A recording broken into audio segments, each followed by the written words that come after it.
Hey guys, today we'll be learning about the different bracha for things that are usually snacks, such as a slice of pizza, such as crackers, pancakes for instance, burekasim, anything you buy in a bakery, and now I eat that. What bracha do I make on it? So we're used to first saying that you have a burekas, you have a croissant, or rogalach, whatever it is, mizonot, and birkat men shalosh. What we'll learn today, we'll see it's not that simple.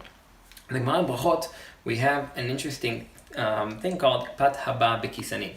Pat haba bekisanin, the Gemara's maskana in the end is that you make depends if you're kover soda or not kover soda. Meaning, do you make it a meal or not make it a meal? We'll learn in the second one exactly that means. If you don't make this pat haba bekisanin a meal, then you make mizonot and birkat al michya.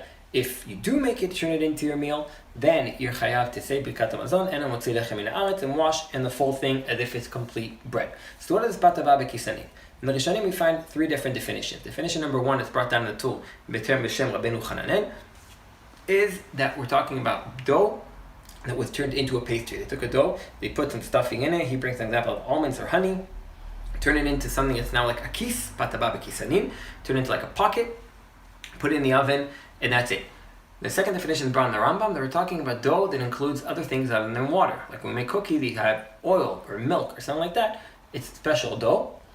The last thing that we have, the last Agdala, is that definition is something crunchy, such as a cracker, meaning classic bread is something that we have the texture. Here we're talking about stuff that's more crunchy, such as a cracker. Now, the Shulchan Aruch is posek like all shitot. Why do they posek like all shitot? Because they all mean the same thing. They're looking to define something that's a snack. Not exactly a meal. We don't crackers for a meal usually. You have it as a snack. And therefore usually same as a nut. But what happens if I take this snack and I turn it into be my main meal? What happens if I turn it to be my lunch? I'm having for lunch only burekasim. So now wait a second, now it's not a snack anymore. Now it's mamash a meal. And therefore you turn it to mamash like bread, because bread isn't only defined as what we call bread.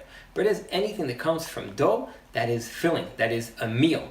And therefore, when I'm kover seuda, when I turn this into my lunch, when I turn it into my supper, and I eat it in an amount that normal people would eat a meal out of it, then I have to wash for it, make hamotzi, and to say birkat hamazon as well. Again, if I have one little cracker and I decide that's my lunch, that means I skipped lunch. That doesn't make it my lunch. But if I had a normal amount that most people would have, then I'm chayav to say hamotzi and birkat hamazon for that. Specifically for pizza, there's an interesting discussion. Is it considered pat haba bekisanin or not? A good proof that it's not considered pat haba bekisanin is the Shulchan Aruch says that anything that people eat that's not dessert, but rather is mamash a meal, is considered bread. Meaning even if officially it has milk in it, or it has juice in it, the dough has in it, if it's something that you always eat as a meal, not as dessert, then you have to say hamotzi. All the examples we brought of crackers, of cookies, of stuffed things are all desserts that I may sometimes turn into my meal. Time of desperation, a box of cookie becomes lunch. But pizza is always eaten as a meal. It's not eaten as dessert. And therefore, it's mamash considered bread. According to that, you'd always be chayav to say hamotzi for pizza.